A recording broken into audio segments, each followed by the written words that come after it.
The voice of Husker Nation is on the air. This is Hail Varsity Radio. Insight, opinion, expertise, along with the biggest names talking Nebraska sports.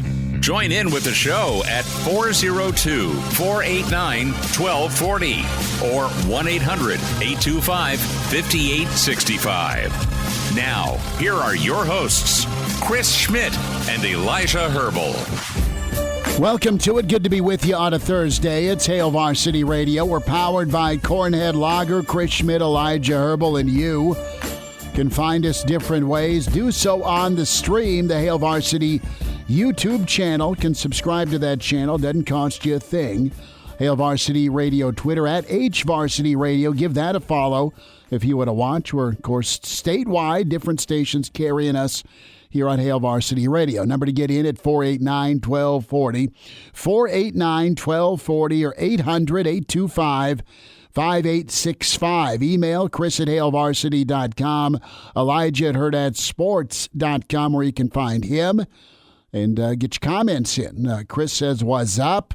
I assume he's doing the old throwback Budweiser commercial tone, or he's just saying, "What's up?" Good to see you, Chris, in the stream. Plenty to get into. We'll talk big picture look at Nebraska football from a national writer with the Sporting News. Bill Bender going to join us in about 20 minutes. We wish Brandon Vogel the best. Vogues is getting better, getting back at it. We need to send Vogues a whole gallon of hot and sour soup to get healed up. Gary Barnett with us at 5 o'clock. Danny Burke, Burke's Best Bets. We'll get some NFL thoughts from Danny moving forward. Husker basketball is a real issue. As many of you watched last night, social media was on fire as far as just the level of angst towards Big Red basketball. Got home, watched the first half, said, as Cousin Eddie put it, this time of year, many moons ago, that's a real nice surprise, Clark. But the gift turned into coal in the second half as Nebraska got, dominated. They got outfought. This team showed absolutely zero grit. We'll talk about it, get your thoughts as well. Husker volleyball onto the Elite Eight. They whacked Georgia Tech.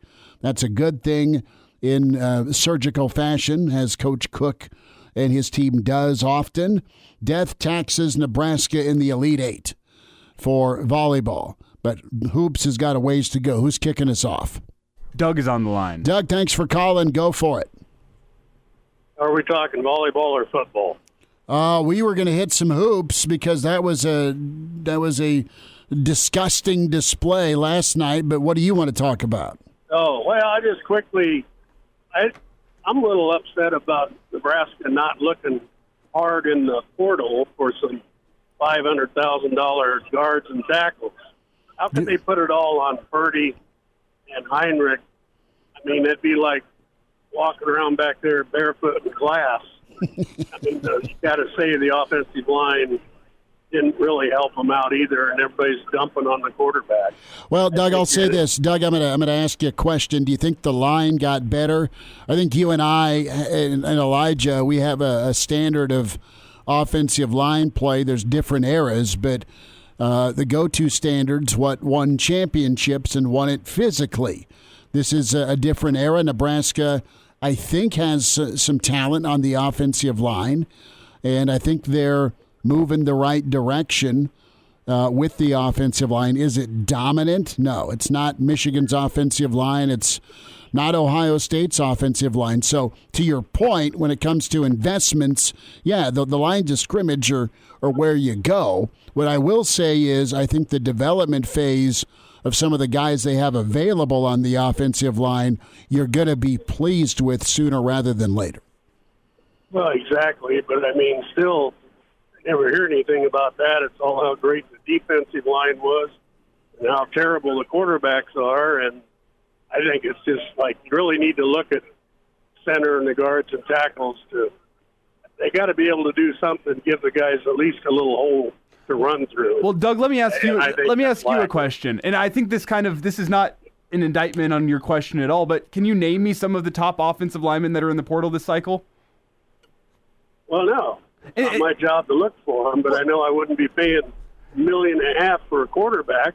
I'm just saying the quarterback is the position. If I was Ferdy Heinrich, I'd just give the one-finger salute and be out the portal. I mean, I think there's been think it's even close to being fair. I think there's enough conversation going on where the guys that are here know what's expected and they'll have a shot. I get, Doug, that you're a little apprehensive on the trust part of things, picking the right quarterback, because that didn't go the way it went last year. It's all pretty absurd to me, but again, different time, but still, the teams that kick our butts do it the way we used to do it 30 years ago. So, what do you think of that, huh? I think you're right. I think you got to be able to do it. I think Doug's comment, it's all pretty absurd to me. Welcome to the new era of college football. That's what it is. NFL light. Yeah, exactly. Doug, appreciate your phone call, man. Thanks for dialing up 489-1240 to get in. And one thing I'll say is, just because it hasn't been reported that Nebraska's been reaching out to portal offensive linemen, the question I asked was not supposed to be a gotcha to Doug, what portal offensive linemen. It's just the way the news cycle kind of works. Good ones are staying or they're going to the league. Good ones are staying, they're going to the league, and hey, if you're in the portal, guess what? Offensive line names, aside from a couple every single year, are not sexy. Well, no, just because it's not being reported doesn't mean Nebraska is not exploring those options. It just means that it's not a sexy name that's going to get reported upon. You know, if that makes sense. And no, it does. Last year there were guys in the portal that were some sexier names in the offensive line. Who's the kid for Oklahoma that was looking like he was in it at Nebraska and then went to Oklahoma? The tackle Rouse. Yeah, Rouse is. Yeah, Nebraska tried to get Rouse last year. They did for 24 hours. Right, and Rouse probably got hooked up with the old Sooner gift basket legally this time. And Rouse, Oklahoma's got a lot of left tackles playing in the NFL. Okay, Nebraska's last NFL tackle was Richie Incognito. Well, excuse me, Hymas. Got to give Hymas and Searles a little love, obviously. But you see my point. Like, all-pro, I mean, it's been forever. So you got to get back. It's been 10 years for Nebraska to routinely put guys or a group of guys in the league. Hymas is the last to go, and the kid out of South Dakota, too. Farniok. Oh, yeah, Farniok, yeah, as well.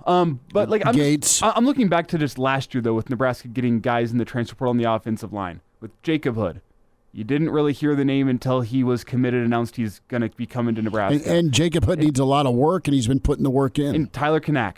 You didn't hear about him until, he puts it on Twitter. He's going to be a Cornhusker next year. The offensive line, just simply put, isn't the sexy headline for whatever reporter out there. So just because it's not in the news cycle doesn't mean Nebraska's not going after those guys, A. And B, I think there's also some confidence in what Raiola did last season with his offensive line, that Nebraska doesn't feel like they need a complete reset of their offensive line room. Maybe you'll go pick up a guy if there's interest, mutual interest. You went and got Scott last year. He was pretty good for you. Yeah, and it filled an instant need. But, again, that was something that, his mom put it up on Facebook, and, I guess Ben Scott, let's look into him. What's he doing? It wasn't reported up until it happened. So that's kind of the way of the world with the offensive linemen. They're the big uglies. They're not the sexy names. Just because it's not out there does not mean Nebraska's not talking to kids. Well, let me ask you this. Where is there an instant need on this football team?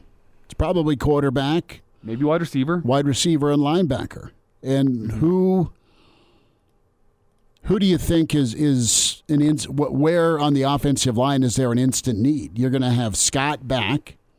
You got Evans Jenkins at guard. You got Lutoski at the other guard spot. You got a spot either guard or tackle, right tackle maybe. That is if Benhart doesn't come back for the offensive line. You got Teddy P. And then you got some young guys that have been grinding away. Some that have been in the program longer than others, but you've not had a lot of attrition on the offensive line. You actually kept your offensive line in the room the last 2 years, and they've been getting trained up. They've been getting some practice time. So let's see, lo and behold, if you limit your attrition on the lines of scrimmage, they stick, they stay, they get watered, they get fed and watered, and then they get better. They get bigger. Should we get back into this at 5:25? I think we had plans to lead off with Husker basketball. Yeah. Great phone call. Grant Bricks, yes, there we go. Dale Phillips. Get us a little off topic here, but I do want to talk Husker basketball. I do too, and we're going to get heavy into hoops right now. Basketball it's the old moment maybe you had as a teenager or you've had as a dad or a grandfather, where you have the sit down where you're absolutely pissed and livid at your son, grandson, daughter, whatever the case may be, or you've been on the receiving end of that. Are you mad or are you disappointed? And Creighton was super disappointing because they just came in, did what they do, and they're going to do that to a lot of teams. So Nebraska fans left PBA Sunday disappointed. They turned off BTN last night mad. And they're mad. Not only did you blow a 17-point lead to a team that didn't have their best player, but it's always this way with Nebraska fans. It's how you did it. And this team looked soft. They looked passive. They looked disinterested. And even raising their hands. Even trying to put up a fight once momentum flipped to Minnesota. And it's inexcusable. A loss like that last night, and I'm not saying, do not confuse this. I like Fred Hoiberg. I hope Fred wins, and I hope Fred gets to a tournament game. I like him as a coach. He's a good coach. He's not getting his guys to play where they need to play. They didn't last night in that second half. That loss gets you fired because it turns things into a snowball. Right? You've got a stretch here. Your strength of schedule is garbage until you met up with Creighton. You got league play. You got K-State looming. You got Sparty coming in that's wounded. Last night's loss turns things into a tailspin where you do not get right, and then you're fighting uphill to get relevant and on the bubble. That's a bubble burster. As early as it is in basketball season, last night is unforgivable when the committee looks at it. And you've basically taken the words out of my mouth. I came into this... Sorry, dude. I came into this segment with a couple of words. I mean, Sunday, you said it. You took that word right out of my mouth. Disappointing was Sunday. That's how you felt leaving it, and I went with alliteration for last night's game. Last night was demoralizing. There's a difference between disappointment and demoralization. You were demoralized as a Husker basketball fan last night, and I was going to go the same way as you did with what it means for Fred. While you can see it, you can see it on Fred's face, bud, where he's like, "What am I watching?" Last night, by itself, was not a fireable offense, but it's the kind of game that gets coaches fired, not just at Nebraska, all across the country. That's the kind of game, and it's the first tally mark that I'm sure Trev is making this season in terms of whenever he's making a decision at the end of the year, which it looks like there is going to be a decision. Maybe Fred can turn around. I don't think Fred deserves to get fired in season no matter what happens over the next couple of weeks or next month. I don't think you do that to him. I don't think it's going to save your season by any means. I think you let him ride out and you give him a chance to coach a guy that's coached in the NBA. Give him a chance to coach up these guys. I mean, it is a group of the two sides was, one, it's an experienced group. It's a group that's played a lot of college basketball. It's a mature group. On the other side, it's a group that has not played a lot of basketball together. And maybe you got a little bit ahead of yourself with the 7-0 start against easy competition. You know what? They've put it all together. I think there is still time for this team to put some things together, but there was a lot of warning signs in that game last night that showed me this year isn't going to be it. This year is not going to work. And I'm going to give Fred the benefit of the doubt. There's zero faith, right? I'll give Fred a little bit of the benefit of the doubt to say, hey, you know what? This is a team that was kind of thrown together through the portal, a lot of portal pieces, trying to make them work together. Going to give it some time there. But there's a lot of warning signs with last night's game, from rebounding to intensity. I mean, just everything in the second half that could have gone wrong did go wrong. You couldn't find a guy that could stop the bleeding. I mean, you have Keisei Tominaga that's putting up 5 shots total in a game, 0 for 5. He's a guy that you need to step up whenever Minnesota makes a run. And you know what? Minnesota's on a run. We need you to just get a bucket any means you can in order to stop the bleeding and get us something back, get us some form of momentum, stop this momentum from Minnesota. You need a guy like that to do that. You need Bryce Williams, a guy that's played a lot of college basketball, to be more mature. I know you're the lead scorer at your last stop, but you need to realize in the second half, they're playing you differently. You can't just put your head down and get to the bucket like you were in the first half. Run them over, yeah. I mean, there's so many issues with that performance last night. Demoralizing is how I felt watching that game, because I'll be honest, I went and took the dogs on a walk when Nebraska's up 17. I said, I'll check back into the second half, come back home, and it's 44-44, and I asked, what the hell happened? I'm making dinner, and it's hilarious. Like, I know how this is going to go. You're up 17, they cut it to 12, they cut it to 10, they cut it to 8, and you're staring at the ref, whimpering for a call. That's Tominaga, and he is awesome at being boisterous and having all sorts of emotion when things are going right. Dude, make a play. Don't look for a call. Box somebody out, right? You got to play both ways. and figure it out. Juwan Gary is an incredible physical specimen. And, dude, he's had a couple of bad nights defensively, really bad. And it looks like there's zero effort. And I know that, I pray that's not the case for him. He's too good for that. And then you got Alec. Alec's running around, bumping into folks, but can't grapple away a rebound. Bad night, bad half. Get it. They can make it right Sunday. Problem is that bandwagon's half full now, because that's what Nebraska basketball is. If they're good and there's some spark early, bandwagon's full. There's a waiting line for the bandwagon. Then suddenly you come back down to earth. That bandwagon's a little bit lighter. I have a minimal faith in this basketball team to get right against Michigan State. Michigan State's a lot of things. They're challenged offensively. That's one of them. But they're not soft. They're not weak. They're not timid.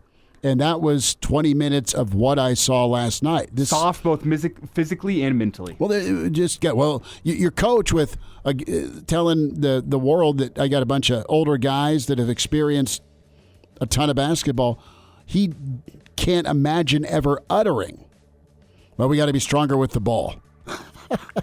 You let an awful team in Minnesota whip you physically. Football's on the way. Bill Bender coming up on Hail Varsity. And now, back to Hail Varsity Radio.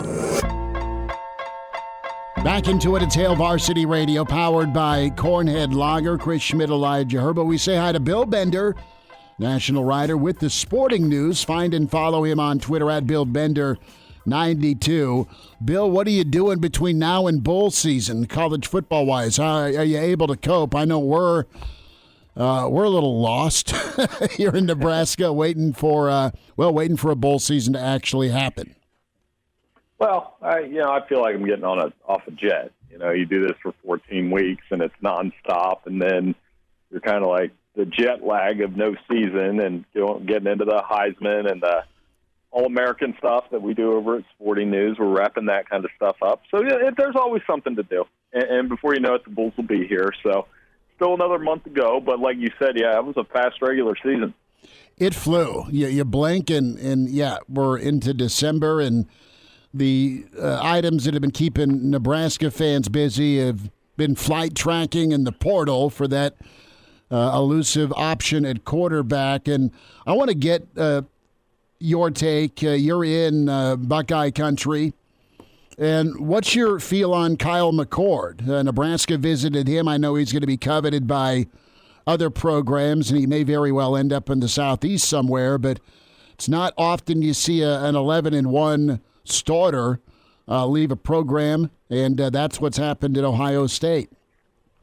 Yeah, stability. I mean, for Nebraska, if he were to come there, he didn't turn the ball over a lot. He had one bad throw against Michigan, essentially, and another where he was hit on the arm. And I think he would be fine at Nebraska. He'd do a good job at Nebraska if they were to go that route. I think part of the, perception of Kyle McCord is clouded by the fact if you look at the guys that came before him, Haskins, Justin Fields, C.J. Stroud, all of those guys ended up in New York. And it's almost like you don't end up in New York as Ohio State's quarterback. That's the bar. Less pressure at Nebraska, I think, and he may actually thrive in that environment. Bill, in this time, there's so many names floating around that Husker fans, as soon as a name enters the portal, well, Nebraska's got to be in on this kid. The name of the day today was Trevor Etienne, and I think that's a pipe dream for Husker fans. But got Husker fans on Twitter saying, man, a perfect get for Nebraska. You have McCord in the portal. You have Cameron Ward in the portal. I don't get your thoughts from the outside looking in. Is Nebraska just a transfer portal quarterback away, or just a couple pieces away? What did you see this year from year one under Matt Rule? Do you think that the Husker fan perception that, it's still an attractive place, that could just be a couple pieces away? Do you think that's accurate from your outside perspective? Yeah, they almost made a bowl game, and, I said that would have been the benchmark for a successful season this year. Not quite there. I think the Big Ten is going to change, obviously, with teams coming in, and what does that mean for Nebraska? I guess that's the question I want to see, is when the Big Ten brings these new teams in next year, Nebraska will essentially be the midpoint geographically for the entire conference. How does that pay off with recruiting, the portal, the matchups, those kind of things? And I'm anxious to see it. So I mean, there's ways to go. I thought there was improvement under Matt Rule. There can be more, but not quite ready for Ohio State, Michigan, Penn State yet. But to be honest, nobody was ready for Ohio State and Michigan in the Big Ten in the last 3 years. Bill, when we talk about the Big Ten landscape, and I know the NCAA president went on Twitter and put out a statement as well saying, all right, there's a proposal that could allow separation for a new subdivision, which would allow the haves to create their own rules regarding NIL and transfer. And your 40 to 60 halves of college football could be in this college football kingdom. And when it comes to the Big Ten, they're positioned for more options for an expanded playoff. The sense around here is, from an urgency standpoint, Nebraska needs to get good quick. And 5-7, almost 6-6 in a year one. All right, you saw some progress from Rule, but you're jumping to a year two with no divisions, and it's not about winning the Big Ten anymore. It's, can you be a top 3 or top 4 option, arguably, for the playoff when that expands to 12 next season. So how important is year two for Nebraska with Matt Rule? I mean, it's going to be important. Yeah, you want to. The Big Ten's going to be harder. The middle of the Big Ten just became harder. Washington and Oregon were top 10 teams this year. USC hired a new coordinator and is going to be able to score points. It's different styles are coming into the conference, and so yeah, it's important. But it's important for everybody. And I think Nebraska, you're talking about these haves and have-nots. I still think if there were ever to be like a 32-team Super League, something like that, whatever, we've talked about these hypotheticals for a couple years now, Nebraska would be in that league. It'd be close. It'd be closer than it was maybe 25 years ago. Sure. But, yeah, they would absolutely be in that league. It's Bill Binder with us here on Hail Varsity Radio, looking ahead to the future of college football here a little bit. And Bill, would this not have been the perfect year to get the 12-team playoff installed while we look ahead to the perfect or the ideal future of college football? I mean, felt like it would have set up perfectly for a 12-team playoff this year. I mean, yes, yeah. I mean, that's what we're headed towards. So, I mean, that dovetails into the Florida State question of, had the alliance not happened, we would have had a 12-team playoff at this point. And Florida State would be in the playoff. But I was texting buddies all weekend, and they were texting me, they kept saying things like, they can't do this, and they can't do that, and they can't do this. And I said, the committee can do whatever it wants, and it probably will. So I can't say I was surprised that they put Alabama and Texas in the playoff. No, and listen, I think Florida State's tremendous. I don't think Florida State, in their current state, beats Alabama. I don't think they beat Georgia. And I don't know that they beat Bama with a healthy quarterback. I think Bama's playing better. I know Bama's not been vintage Bama. I mean, I like the playoff setup. If only there was a way that we could find out if Florida State would win these matchups. Right. Like, I don't know, play the game, right? But no, so you don't have many objections to the way it kind of shook out. I mean, I think Georgia's got an argument too. I know that their only loss in the last 29 games was a 3-pointer to Bama. No, I think the committee got it wrong from the standpoint that Florida State deserved to be in and had the resume and at the heart of competition. If the goal is to win all your games and be one of the Power 5 champions with an unbeaten record, had Georgia won, it wouldn't have been. It's so crazy to think that if Georgia wins, I think they take the 4 unbeaten teams. Mm-hmm. Yeah. And I don't think they take Texas over Florida State. But because Georgia lost, it got complicated. So the committee had to make a difficult choice. So while I think Florida State should have been in, I understand that they basically selected a scenario which, believe it or not, create the least amount of outrage. That might not make sense, but I can imagine what this week would have been like down south had Alabama been left out, or down in Texas had, for some reason, Florida State and Alabama been in the playoff. You made a great point right there with, all right, who can manage their emotions the best. Well, I saw a video going around this week of a young gentleman in a Tallahassee church on Sunday morning. Praying, and then as soon as the announcement comes, he's streaming it on his phone. He just gets up and walks out of church. That's when you need to hunker down. Yeah, there's a lot of emotion in this sport. And Florida State, like I said, they have a right to be angry. But, again, and I've used this analogy all week, that if you gave people the truth serum over the next, on January 1st, if you could say, tell the truth, and you're watching Michigan and Alabama, Rose Bowl, which should be fun, and about halfway through the first quarter, if you ask somebody, hey, would you rather be watching Michigan, Florida State right now? Their answer is not going to be yes. It would be, no, this game's fine. Mm-hmm. Well, Bill, as you look ahead to the college football playoff, how do you forecast it? Who's your favorite? Alabama. I mean, that's the crazy part. I think they're probably going to win the national title. And I think the Michigan game should be a lot of fun.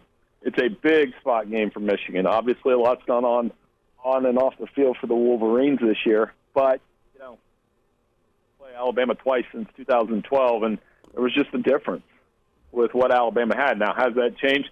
This Michigan defense is as good a defense as they've ever had on the field. And we'll see if that translates against the Crimson Tide. And they've had some injuries on that offensive line. So I think Alabama wins. I think Texas wins. Washington, Texas should be a lot of fun for those quarterbacks. I think you get a rematch in Houston, and in rematch games, we know how those go with Nick Saban. So it's hard not to pick the Crimson Tide to win this thing. So what's your gut tell you about Harbaugh and Michigan? I know they're working on a 5-year extension for $11 million. That's all well and good. Do you think Jimbo runs it back, or do you think he's eyeing the NFL? Do you think he's eyeing the Chargers? Do you think he's eyeing Chicago? I mean, I don't know Harbaugh at all. I mean, I've seen him just like you have at media days, and he just wants to win at the highest level. I still think there's a pit in his stomach with the Super Bowl about 10 years ago. Yeah, I mean, it'll be interesting to see. I still think predicting Harbaugh is so difficult. If I had to guess, I think he comes back. I think, he served 6 games suspension. They move on from that. He could, but I could see it either way. If the Chargers are, I don't know that the Bears are it, but if the Chargers or Raiders in particular make a pitch, then maybe he goes back out west. It was the big thing with getting him to Michigan was prying him off the West Coast, and that was really hard when he was at San Diego and at Stanford. So if he goes to the NFL, I could see him going to the West Coast and see him going to the Chargers. But the Chargers have to fire their coach first for that to happen. And I don't think any of that's going to unfold until after they play against Alabama.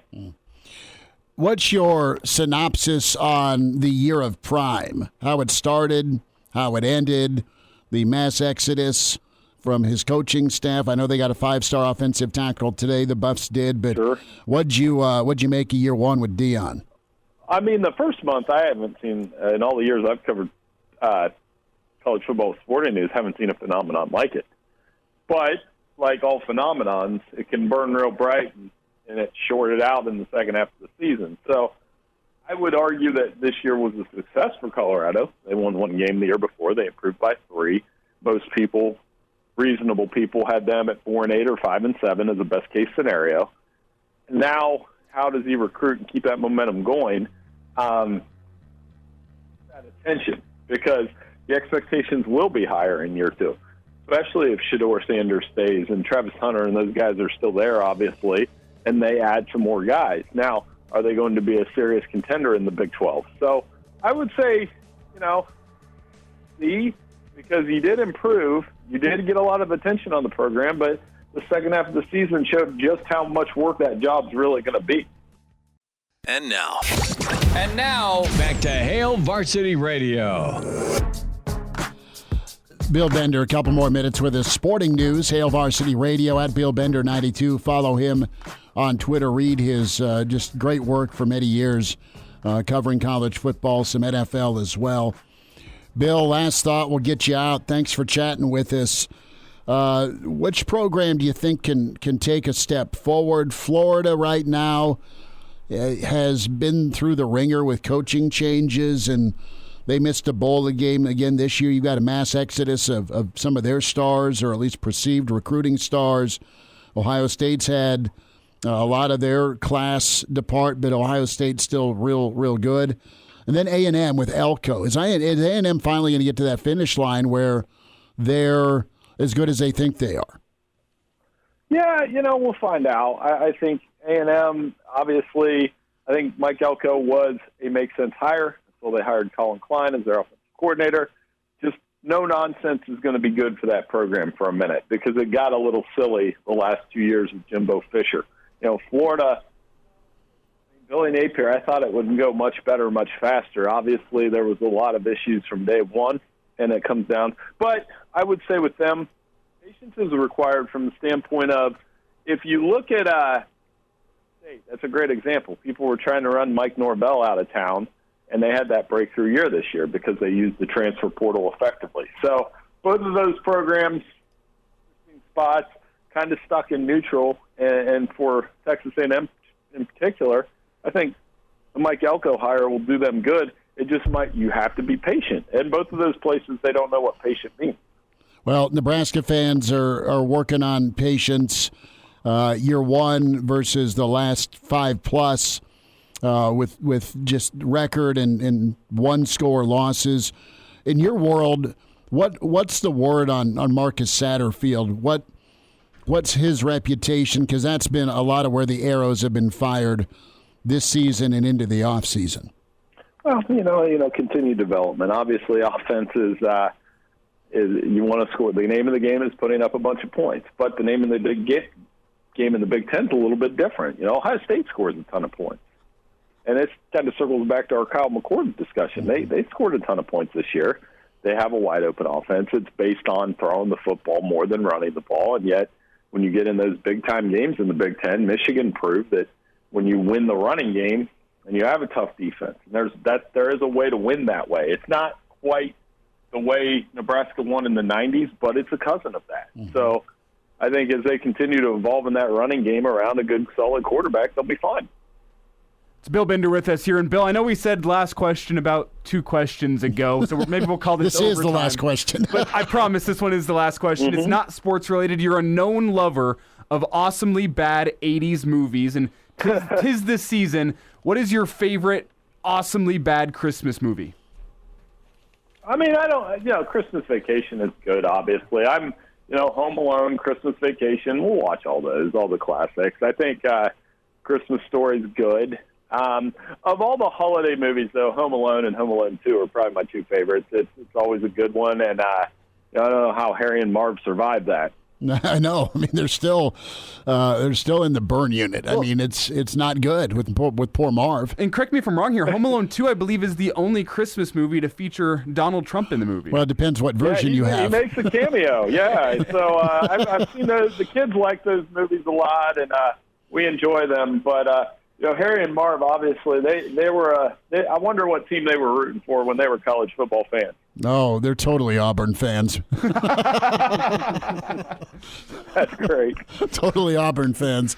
Bill, you take care. Happy holidays to you and your fam, and we'll get caught up again. Thanks for the time. No problem. Thanks for having me on.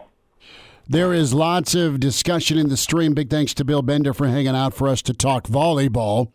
Not sure if that's serious or they're going back to the phone call, the infamous phone call about talking more volleyball. So we'll hit a little volleyball on the way. Brian's on the line, though. Brian, thanks for waiting. Go ahead. Ryan? Yeah. Ryan? Yeah, close enough. Ryan's close. It works. Ryan, welcome in. Go for it. Yeah, I've just been seeing things on Facebook and got people even calling into your show about what's going on in the quarterback transfer portal. And my opinion is completely opposite. I don't think you need to be really looking for a quarterback. I mean, we've learned from Casey Thompson and then just recently last year that didn't work out too good. I think what they need to be really more focused on is looking at some wideouts in the portal, offensive linemen in the portal, and even better yet, a full-time quarterbacks coach. Because, I mean, we rolled out Purdy and Harburg, which neither one really have any legitimate playing time. Until they were forced into a role. I mean, it's pretty hard to ask that. They're both, I believe, sophomores. Like I said, neither one's hardly ever played. So I think people are pretty hard on him. Like I said, they had no weapons around them. An offensive lineman that, in my opinion, kind of struggled. So, I think people need to take a chill pill maybe on the whole quarterback situation and focus on, building a team around those quarterbacks, because all they have to do is manage the game. They don't have to have a giant arm or anything like that, in my opinion. They got to take Ryan. They got to take care of the football. They got to take care of the. They said they got to take care of the football first and foremost. And let me ask you this: as a Nebraska fan, are you willing to wait another year of development if that means 5-7 or 6-6 versus out there and landing a quarterback that can get you 9 wins? And you may have that. You may be right. You may have that in Purdy. You don't want to run him off like you did Casey. Right, but I just feel like if they're going to go chase a quarterback in the portal, I feel like a lot of these kids, they're going to get, I know they went after that McCord from Ohio State. I'm assuming these quarterbacks know what they're coming into at Nebraska. Nebraska's not been the Nebraska that we were. Even in the early 2000s. I'm not talking about the 90s. That's, you know what I mean? But Nebraska hasn't really been relevant since, I would say, Bo Pelini was here. You're right. So I don't really feel like, these fans are like, let's go get these hot shot quarterbacks. Let's spend $1.5 million. You can spend $1.5 million, but those kids even want to come here? You got to be in the conversation. I'm trying to be realistic, No, that's fair. Ryan, thanks for the phone call, man. Appreciate you tuning in. And one thing I'll say in response to that is, yes, the position guys you have around a quarterback can make that quarterback look a hell of a lot better than he is. Think of Mark Sanchez with the New York Jets. That was a fantastic offense with a very average quarterback that made people think Mark Sanchez was a high-level quarterback. Or this year's Ohio State team. Yeah, you could use that as an example as well. But you can flip it around to a high-level quarterback, which I think is a quicker fix for Nebraska. And I know the quick fix isn't always the right fix, but the quicker fix is to have a quarterback that can elevate the players around him. Think of Patrick Mahomes and the Chiefs on the flip side of that. Patrick Mahomes had a lot of weapons with the Chiefs for a lot of years. Mm-hmm. Now you look this season. Now he has one. The weapons he has on offense is Travis Kelce with an average offensive line and subpar other wide receivers. Pacheco's all right, but they drop the ball all the time. If Patrick Mahomes was not that quarterback, the Chiefs would not be making the postseason this year. At least on the offensive side of the ball. Their offense would be in the top 5. They'd be in the top 5 of. So that's the two sides. You can have a lot of great players on offense to elevate the quarterback, or maybe you can have a quarterback that elevates the players around them. And the ideal situation... One requires 10 and one requires 1 player. The ideal situation is it's a two-way street and both elevate each other. 489-1240. We will keep on portaling and have some more thoughts, time permitting, on some Husker basketball.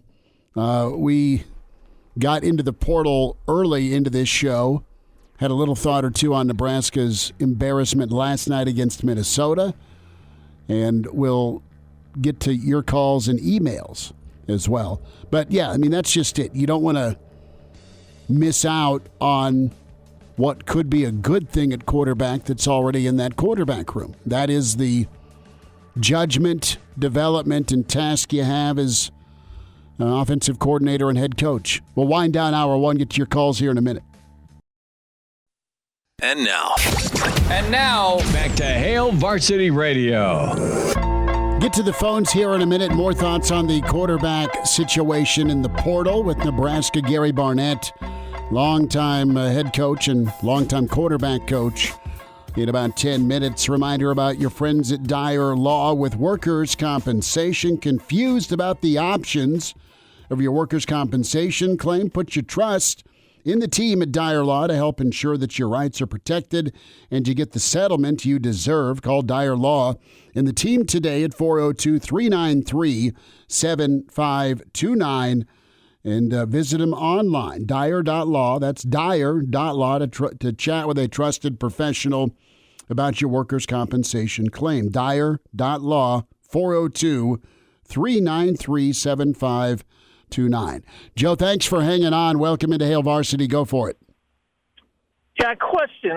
With this portal business, please educate me here. Now, you see quarterbacks. You got Caleb Williams. Now he produced a little bit. Arch Manning, he got evidently a load of money. How's this money paid? Is it up front over a period of time? Is there any metrics that can be tied to this? Because, like Uncle Charlie said, this is a bad deal. It's the reality, unfortunately. And I think it varies per collective. It varies per school. There's no uniform way to go about it. It's how many You ever see you remember watching Smokey and the Bandit, right? Well, the big brother and the little brother, that funded the Trans Am. There's a lot of those. Big Enos and Little Enos. Yeah, Big Enos and Little Enos. There's a lot of those folks, Joe, probably down in the Southeastern Conference, for sure down in Texas, and they're gonna pay to play. Well, yeah, they're gonna pony up. But yeah. Just say, paying a kid $2 million, $2.5 million, whatever number you pick, and he hasn't even snapped the ball yet. Well, it just seems it's ridiculous. It's the world we live in. And as to your guest that you had, and he said, well, this new upper tier, Nebraska can make the top 32. James Madison, Liberty, Tulane is ahead of these guys. They're going to have to kick it in the ass here if they want to make it. Right. There's a little bit of reputation that helps balance out lack of on-field performance for Nebraska. Well, you know what this time reminds me of? It reminds me of that time of the NFL draft whenever the quarterbacks that were going first overall were signing their contract before the draft, and it's 4 years, $80 million before you've ever played a snap, and there was eventually a return back to normalcy with some caps with what kind of NIL would Vince Ferragamo get today? I mean, you think about guys like that were in this program. What kind of NIL would they command? They could command Sue, Frazier, Vince, Rozier. I mean, sky's the limit. But it was all a projection, unfortunately, with everybody. That's what projections were in recruiting. Joe, thanks for the phone call. Appreciate you dialing in. We'll get into this with Barnett a little bit, and it's making him sick as a longtime college football coach to see where it's at. But you've got to either adapt or die. And the world of the Clemsons and Dabo is not a portal guy. He'll probably change his tune a little bit. Nick Saban's the biggest anti-portal guy until he got in front of the old Bama touchdown club and said, fellas, pass the offering plate if you want to keep being good. That's what it's going to be. That's what it's turned into being. And the best thing now is, all right, be relevant as a brand. Nebraska still is. Be able to fund. Nebraska's got a good collective. They've got the fan base of all fan bases to help fund this football program. Now go pick the right dude, right? Go pick the right guy at quarterback or pick the right guy out of high school and get him ready. Hour 2's on the way with Hail Varsity, powered by Cornhead Lager. The voice of Husker Nation is on the air. This is Hail Varsity Radio. Insight, opinion, expertise, along with the biggest names talking Nebraska sports. Join in with the show at 402-489-1240 or 1-800-825-5865. Now, here are your hosts, Chris Schmidt and Elijah Herbel. Back with you, Tower 2. It's Hail Varsity Radio, powered by Cornhead Lager. Chris Schmidt, Elijah Herbel, the Hall of Fame coach. Back with us. Gary Barnett kicks off Hour 2. Coach, how's the day? Thanks for a few minutes. Hey, Chris, it's great. I'll tell you, we're having a great late fall, early winter down here in Arizona. The weather's been perfect, so I have nothing to complain about. Hey, rub it in a little more. Yeah, well, it's 60 to 62 degrees here, but wind. I need to put a vest on today because it might be chilly. But, so, did you play golf and are you grilling? I did play golf. I'm not going to grill tonight because I got a Zoom call with another deal, and so I don't know what I'm going to do for dinner. That's a good question. I haven't thought about it. Well, I'm sure you'll get some ribs going, possibly. I don't know. You'll get the barbecue fired up. Coach, there's a lot to get into since we last talked, and between the playoff and the reality is so many teams are trying to upgrade their quarterback spot. And I know last week we talked a lot about Will Howard. I want to get your thoughts on this, to start off, this new suggestion about a football subdivision by the new NCAA president for college football, a new subdivision where the haves can go kind of create their own league or setup. And I'd love your thoughts on the governance of NIL, transfer rules. Nebraska Grandpa chimes into our stream and asks about a salary cap or a scholarship cap. Walk me through your thoughts on this proposal here moving forward. Well, as you know, I predicted all this a long time ago. Yeah. I mean, 5 or 6 years ago, I figured it was going to get to this. I didn't know how it was going to get there, but I knew that eventually we would get there. I'm not enthused about it, but it's reality, and we're going to have to deal with it. I really think this NCAA proposal is just chum in the water. I think they're trying to find out how everybody feels about it. They're trying to see if Congress is going to look at it and say, whoa, this is crazy, and we're going to do something about it. I mean, Charlie Baker's smart enough to know he's not going to put anything out there really firm right now. He's going to put something out that everybody's going to look at, play around with, think about, bounce it off different people, and that's where I see it going. Now, that being said, part of this thing would be a in-house collective. So it would basically eliminate a lot of the collectives that are out there and would let the university directly deal with that and raise the money themselves. Is that a good thing? I think it probably is. I think the transfer, they're talking about now letting them transfer as many times as they want. I don't think that's a good deal. I don't think that's a smart thing. But we may not be able to control it. And, I know there's more and more attorney generals that are saying, let's turn this into employees. Well, if you go to employees, make players employees, then that athletic department is going to have to be separate from the university. Otherwise, it's going to be tied into Title IX. And you just can't put that many people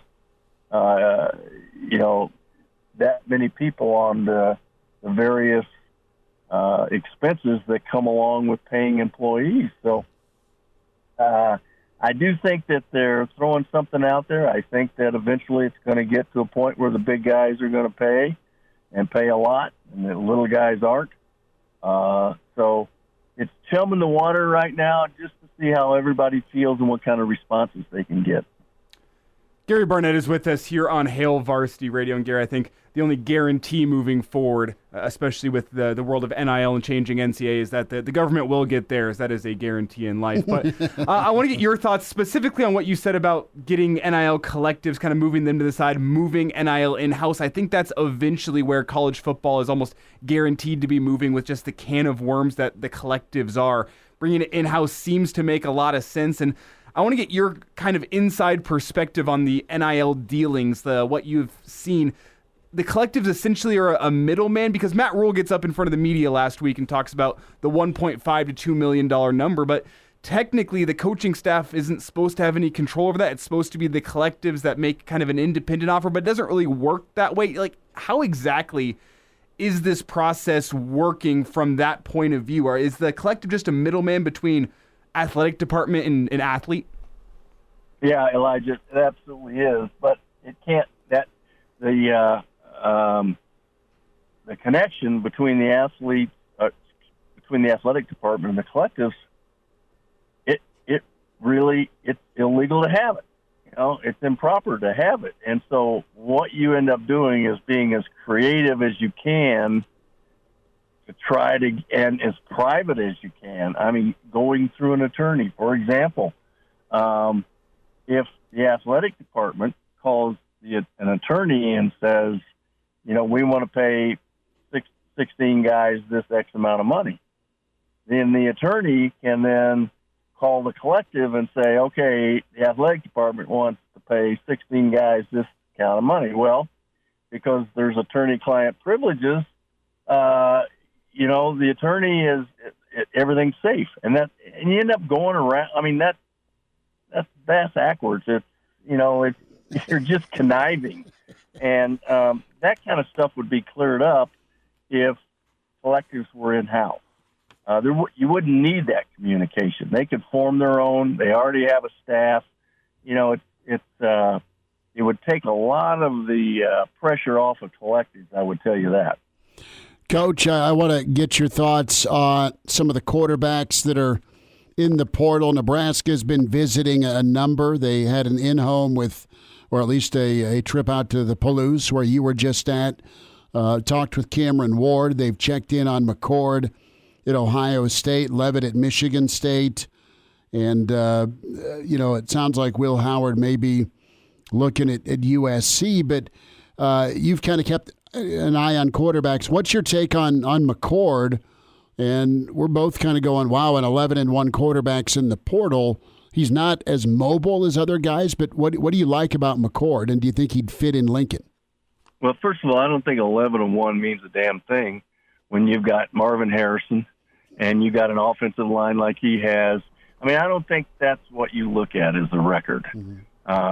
I think you look at what kind of abilities he brings and whether that fits into your system. Will Howard to me is the perfect match, or even Cam Ward. Even though Cam Ward does not run much, mm-hmm. Will Howard does and can. Cam Ward, he does everything he can to try not to run. He's a big guy, and he's not as mobile as you might think he looks. Mm-hmm. But there'll be some other quarterbacks out there. It's a tough choice, and I hadn't heard the Will Howard, the SC, but maybe that makes sense. Certainly, probably would to him. But any one of the three quarterbacks, Will Howard's the one I would chase the most, or somebody like Will Howard. That, for example, the guy at Coastal Carolina, or that was at Coastal Carolina, is now at Liberty. Mm-hmm. That guy is a winner, and he's the kind of guy I think that would fit in the Matt's system pretty well. So you just got to look around, and you disregard the record. I don't care how many games they won. It depends on who they had around them at the time. If they didn't win a few games, but this guy played his fanny off, then, you got to take a look at that. Grayson McCall, who you're talking about. I've been shouting his name from the rooftops. Yeah, I mean, how attractive do you think Nebraska is for quarterbacks? I know money can talk, but it's also got to be fit, right? Yeah, fit, and you said it, money can talk, and that's what's going on right now.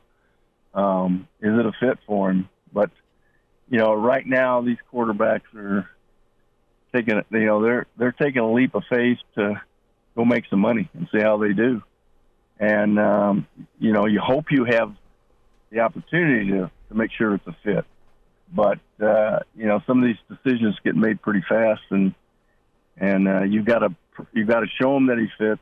You got to pretty much say, I wouldn't be here if you didn't fit, and then the kid's got to believe it. Well, Coach, if you were in one of these quarterbacks' corners advising them through the transfer process, what would be your pros and cons of going to Nebraska? Well, I'd say tell me how they protected their quarterback. Tell me how they're going to use you. Mm-hmm. Tell me what the receivers core looks like, because that is primary. Even it's as much important just as important as an offensive line. Do you use a tight end? How much is the run game going to benefit my protection piece and the receivers I'm going to have? Those are all questions that are tough questions. Can Nebraska answer those questions in a manner that would make it appealing to the quarterback? Coach, want to get your thoughts on how things shook out with the playoff. Are you excited about the Final Four matchups? And then a comment on Florida State. I know you're close with that program. Well, I'm about as disgusted as Mike Norvell was. I think it's just a doggone shame. When this happens, everything erodes. When you take a 13-0 team and he can't make the playoffs, even though he's been in the top four the whole time through, and you can't make a playoff because the number 8 team happens to be from the SEC and is coached by Nick Saban, makes a jump like that. And I'm a Nick fan. We're decent friends. But to get there because you threw a pass on 4th down when Auburn didn't rush anybody and you make a miracle catch, that doesn't put you in the playoffs, okay? what puts you in the playoffs the way you played all year? And to me, and so I'm sort of disgusted with the whole thing, but you know what? Nobody's called me about it except you, Chris. So, do I like the playoff games? Yeah, I think the Washington-Texas game is going to be a great game. I think that's going to be fun to watch. Watching Alabama, who knows? I don't know where that one's going to go. But and Michigan, I think Michigan's a better team. But I would get excited about watching the Washington and Texas game. Well, Coach, we kind of led off this interview talking about the future of college football, and the future of college football is a 12-team playoff. We saw it in 2014 with TCU getting excluded. Now we see it again in 2023 with Florida State getting excluded. And the argument for 12 is, well, this won't happen anymore in a 12-team playoff. What's your take on the 12-team playoff moving forward in terms of making sure you get the right teams into the playoff? Well, first of all, I'm more in favor of what happens during the season than I am the playoffs. And so, for me, I've never been a fan of a 12-team playoff because Washington and Oregon would never have had the kind of game they had at the end of the year because they'd both already be in the playoffs. It takes your league championship, makes them virtually, probably unimportant in half the cases. So I don't think there's 12 teams that deserve to be in a playoff. I think it's hard to find 4. I think a 6 number would have been right, but again, I wasn't involved with any of that. I don't think we have 12 teams right now in Division I football that deserve to be in a playoff. Coach, we'll wind it down and probably get some bowl picks next week. What is the Coach Barnett house look like from a Christmas light standpoint? Are you Griswold or are you minimal? No, we're minimal. We've got the nice big red dried peppers outside. We'll probably have a little tree. We haven't done it yet, so we're going to go to Colorado for 3 days. So I don't know if we're going to go to a lot of expense, but we're not Clark Griswold. I did that once. That's it. I'm not doing it again. How was the experience? Definitely minimal. Okay. Did you? Now, I expect your house to be just lit up like a 4th of July. I've never in my life put up lights. That doesn't mean you won't. No. Yes, it does. Happy wife, happy life, Schmidt. Oh, listen, there's 4,000 tubs of crap in the basement. So when it's Christmas time, day after Thanksgiving, she's hauling up every nutcracker and Santa and ornament there is. What the best part is watching the dogs, Coach, use their tail to play whiplash with the tree ornaments. That's what's funny. Yeah, absolutely. It's all right. Well, we'll check in soon. Enjoy your evening and stay warm down there in Arizona. All right. Oh, yeah, I'm going to put on a vest. Love you guys. Coach, take care. Appreciate you. There he is, Gary Barnett with us on Hail Varsity Radio. Awesome perspective on the playoff. And, of course, the NIL setup, what's going on. Pretty intriguing, too, with, all right, let's call the attorney. Attorney, you call the collective, and let's get things worked out that way. Here's the number. And, yeah, the questions and answers, if I'm a quarterback being courted for the portal, laid out there by Barney. Open phones here for you. Want to jump in, you're welcome to do it, 489-1240 or 800-825-5865. Chris Schmidt, Elijah Herbel. Hail Varsity continues. We're powered by Cornhead Lager. Hail Varsity Radio is live. Now, back to Schmitty. Schmitty's a great guy, but he don't have a brain. And Elijah. You want me to speak? When I point at you, yeah. On Hail Varsity Radio. Check out the podcast if you want to recap Gary Barnett's comments on NIL, quarterback chasing the portal and the playoff. Spotify, iTunes, Google Play, where you can go. 489-1240, 800-825-5865. Daddy Burke, Burke's Best Bets, some NFL thoughts from Daddy, some props, all that good stuff for your NFL weekend coming up here in about 15 minutes. Get to some emails and some stream comments.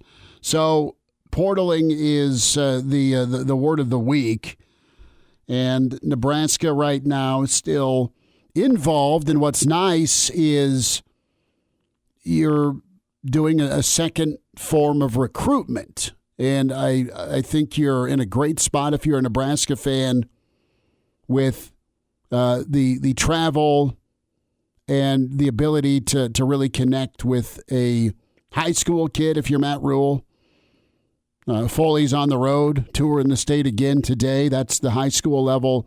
And then Nebraska will do their best to get a kid in to visit, i.e. Cam Ward. Nebraska made the list for Ward to travel to. There's some heavy hitters there for Ward to go check out. But Matt Rule in his office in front of Cam Ward at some point is going to be impressive because Rule can communicate and kind of lay out his vision. Oh, would it be a fly on the wall? Oh, it'd be good. And it's beyond salesmanship. It really is the old Ted Lasso believe. I mean, Rules believe in everything and that he's laying out. There's some signs pointing to USC for Will Howard. That's what some of the industry insiders in the recruiting world believe. And if Will Howard's goal is to get to the NFL, I mean, Lincoln Riley sends guys to the NFL, but we'll see where Nebraska's at. That was Nebraska's first visit. So Kyle McCord and Barney shot down the 11-1 real quick. I don't care what his record is. Well thought out coach with the O-line and skill guys. But the latest from McCord and his camp is, look, they're looking for a spot that will continue to help him develop for the NFL. And they're going to take their time. They're not going to rush the process. So Nebraska has been mentioned. Syracuse has been mentioned. You have Sam Leavitt. He's not been offered by Nebraska, but Nebraska's kicked the tires on him. Oregon State, BYU, Utah, Arizona State, Washington State. Those were all spots Leavitt really looked at hard out of high school. And then there's the list of some of the who's who for Cam Ward, where he may end up. And it really kind of comes down to me for Nebraska to do their due diligence, what they're doing, but just lay out where they expect to believe, where they believe they'll be. Because right now, listen to the programs that are uncertain right now at quarterback. USC, Ohio State, Florida State, Notre Dame, Oklahoma, Wisconsin, Miami. I think you could even add Michigan to the list, dependent on if J.J. McCarthy decides to go to the draft. I don't think he will, but if he does, that throws a wrench in what they have going. I don't know that McCarthy's a first through three-round guy. I don't think he is either. But if he goes, you're right. But they're in on the Moore kid from UCLA. So, which makes me wonder if McCarthy is thinking about the draft. Well, he's probably thinking a lot of things. First and foremost, Alabama.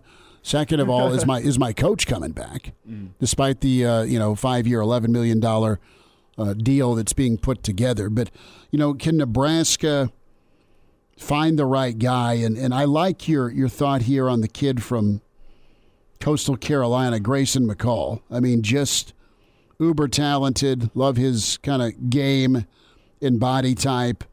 Do you think Nebraska's got a shot at Cam Ward? I mean, I think they can pay whatever everybody else would pay. And we got a good comment and Streamlines we'll get to, but go ahead. The thing about that is I don't think in order to get a guy like Cam Ward, Nebraska has to pay as much as everybody else. I think they have to pay more than everybody else. Yeah. You can sell a kid on the vision all you want, but man, if I got a Ohio State looking at me, it's the same. With their history. And it's the same monetary offer. Of quarterbacks in the NFL. We can look at this objectively and say, Ohio State's the better spot right now. Yeah, if you want to go play in the NFL, Ryan Day has put Ryan Day and Nick Saban, they've put guys in the NFL. But this is what kind of the playing field of NIL can do to you is, if Nebraska can raise the funds, they're going to have to overpay.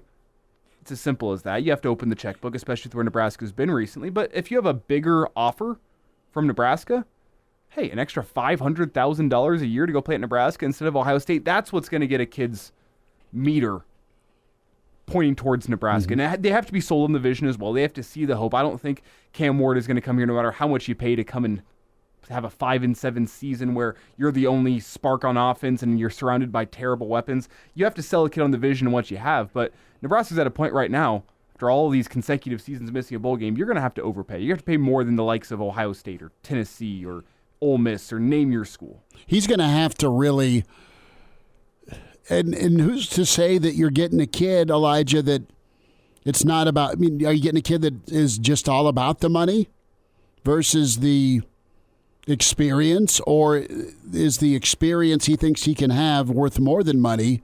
Listen, Ohio State may be offering me less than Nebraska, but man, I think the NFL's gonna get a good look and clean look at me because of what they've done in the NFL. That argument of, do you want NIL or do you want NFL? Yeah. I mean, because NIL money looks good now. NFL money looks a lot better in 10 years. Sure, and that's probably your goal. Let me go play in the league and be a starting quarterback. Geekstradamus checks in, this support is supported by fanatics, and some of them have more money than they can spend. You'll get 40 teams at least. And, yeah, that new football subdivision is going to be a lot of folks that love to spend money on their football program. A bunch of SMUs from the late 70s. I don't know. Gettability, is that a concern for you as a Nebraska fan at quarterback? Not fit, not evaluation, but gettability because of where your team's at, 5-7 going into this year. I think, again, the rule factor offsets that, but the offensive vision, are you coming into an experienced group of wide receivers? No. Do you have some really young guys that could be good? Yeah. Is the offensive line top 25 in the country? Not yet. There's a lot of faith there. This is going to come down to fit and feel, and obviously being right with the projection on top of keeping Chubba here. That's both things got to happen. They got to find another quarterback in the portal. They got to keep Chubba here, and they got to look at Kalen and get him groomed and fast-tracked. And I am going to disagree with you slightly and say this isn't about fit and feel. I think fit and feel is how you lock a kid down. You get a kid interested with NIL and playing time opportunities. You know what? You get some film for the NFL. Mm-hmm. You lock a kid down by getting him on campus and saying, hey, here's the relationship, here's the fit that you have with the coaches, with the other players you're going to be playing with within our offense. I think the fit and the feel is what locks a kid down and gets him to commit and gets him to say, you know what, this is the spot for me. I don't think it's what gets a kid interested. I mean, we've talked about it a lot. Why does a kid enter the portal? The first and they foremost, want to win, or they want to go enhance their what they are. And that's the first and foremost thing they're going to be looking for. That's why you enter the portal. That's the first and foremost thing you're going to be looking for in the portal. What differentiates a school like Nebraska from other schools that are offering playing time and NIL opportunities is that fit and that feel. How do you fit into Matt Rule's system? How do you fit into the offense? How was your relationship with Marcus Satterfield? That's kind of the differentiating factors that, you know what, I went into the portal for money and playing time opportunities, but this is the school for me because they give me that and I have this fit in the feel. Well, and here's the other thing Nebraska's doing. You know, there's been a lot of phone calls today about what they need. The fans asking, you know, let's spend it on the O-line. This numbers game's insane, but it's the new normal. Nebraska also, with all these visits, they're determining if they need a portal quarterback. I mean, that's the other part of this. You're checking in and checking out. It may be speed dating, but it's two people communicating here on whether you fit with one another. And Nebraska may, all right, Cam Ward's a no-brainer for sure, but maybe the Levitt, maybe the McCord visit. Maybe Nebraska walked away from that saying, all right, we did our in-person interview and wish you the best, but we don't, you might not be for us. I'm not saying Nebraska's turned these guys down, but Nebraska's got to be pretty picky and selective here too. Well, we talked leading off this segment about Levitt. Well, apparently Levitt doesn't have an offer. Nebraska was visiting him last week. You wonder about an offer dependent on the other guy you go get. Because I don't think Levitt is your answer next season. I think you like having him for the 4 years of eligibility he has left. But, I mean, I'm just spitballing here, just throwing something at a wall and seeing what sticks. It's a case of the coaching staff looking and saying, hey, we don't want you to scare off our other guy we're going after. We don't want you to scare off McCord or Ward or whatnot. So we got an offer for you dependent on getting another guy. And I'm just spitballing here. I don't have any inside information. But you do wonder about this. I mean, the portal process goes slow but also very quick with that. And you wonder what kind of politics there goes on behind the scenes in these types of dealings. Yeah, it can go 0 to 60 and then ramp back down for sure. Kind of smart idea to have somebody at least somewhat in your back pocket, maybe? Well, right now, I mean, you've got your hierarchy of guys. They're taking offers. They're taking visits. And we'll see where Nebraska's at. I don't worry about Nebraska being able to fund and get a quarterback they want. And I don't even think Nebraska's going to be negligent in overpaying. I think they're of the realization you kind of get what you pay for, especially after year one of the portal and NIL with your last experiment. So I think Nebraska will be better with this second at bat. They've got to be better with this second at bat. But from a program standing standpoint, what do you think, Elijah? Do you think Nebraska's in position right now to go after some of these hot names, specifically Florida's running back that entered the portal? I mean, Nebraska fans have asked about it. You brought it up earlier. And, yeah, that'd be great if Nebraska could find a guy that ran for 1,500 yards in the SEC, but is it a reality? I think it's more possible with Princely. Yeah, well, I mean... he's tweeting at his brother today. Yeah, I think absolutely. That was more possibility than Princewell, meet Prince Lee. Come on down. Daddy Burke gets ready. Burke's Best Bets, Hail Varsity, continues, powered by Cornhead Lager. And now, back to Hail Varsity Radio. Big thanks this hour to Gary Barnett, Bill Bender last hour. We say hi to Daddy Burke, Burke's Best Bets, Pride of Chicago, and find his work and write-ups, burksbeat.com, at Danny Burke 5 on Twitter. Danny, how we doing? A lot of NFL this weekend. What's shaking? Yeah, doing pretty well. Appreciate you guys having me on per usual. Good games to look forward to. A lot of good games, although it doesn't start out with a pretty one. That's to say the least, with the Patriots and Steelers tonight. Are you going to entertain this one tonight, Schmidt? Oh, it'll be on, and I may have time to find my way to the sports book and do an underbet. Is that fair? Is that advisable? It's certainly advisable. I haven't heard anybody betting the over, and I don't see how you'd be too convinced to. I mean, it's down to 30, which is absurd, but, a lot of times where we see these totals that are drastically lower or drastically higher, they still tend to cash toward that direction, so I can't blame you, Schmidt. It's Danny Burke with us here, Burke's Best Bets on Hail Varsity Radio, and Dan, I guess if you got money on the game, right, that's one reason to watch it. I wasn't planning on tuning in for the Steelers and the Patriots, two of the most Big Ten West teams you can find in the NFL. And Danny, I want to get your thoughts. Aside from the under, is there anything else you like tonight so some people can get some skin in the game, a reason to actually watch Thursday Night Football? Yeah, believe it or not, I actually have a pair of plays for tonight's game, and it's not like I feel excited about it per se, but it's more so based on one situationally and just one based off of the number. And I'll start with the latter. And look, that's just taking the 6 points with the Patriots. You've seen this move as low as 4.5. Now the consensus is settled at about a 5 in favor of Pittsburgh. And yes, they are the more talented team, but you're telling me Mitch Trubisky on a short week should be laying about 6 points, 5.5 points against any team in the National Football League? The answer to that, from my perspective, is hell no. I mean, again, I've seen this guy play. We know what he's capable of and what he's not capable of. And against a defense that's actually pretty solid, being New England, I think you are going to see those limitations. The weather doesn't appear as bad as we once thought it was, but it's still not going to be ideal. But, look, you probably don't want Trubisky to have to throw the ball too much to get things started, right? You want to ease him into it. You want to use your running back duo of Najee Harris, Jalen Warren. But New England actually has the best run defense now in the NFL. They're allowing opponents just 3.2 yards per carry. That number has fallen to 2.3 over the last 3 games.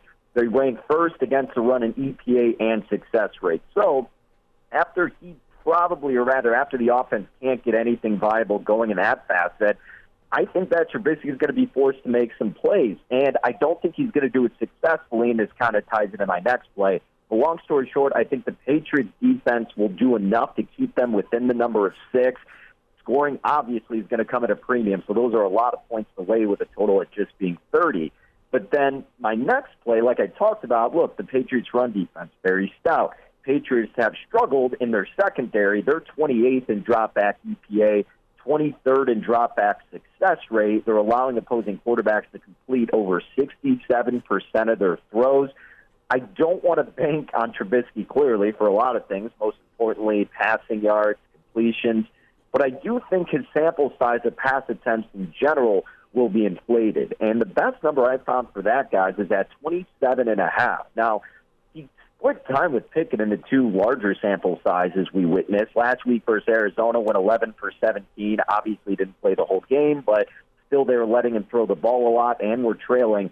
And then against the Jaguars at the end of October, again, Kenny Pickett had a healthy dosage in that game. Trubisky got some time, and he still managed to throw 27 times. So I think when they don't have any success in the ground attack, they're going to have to throw it, make those shorter, safer throws, and Trubisky will kind of pad the stats in terms of pass attempts. So that's why I did him over 27.5 and why I also took 6 points with the Patriots this evening. Danny Burke with us, burksbeat.com, at DannyBurke5 on Twitter. Danny, a couple of games that are just juicy. Bills at Kansas City. The Chiefs seem to be reeling. Bills got to have it. Philly has been on a death march. Schedule-wise, they go to Big D this weekend.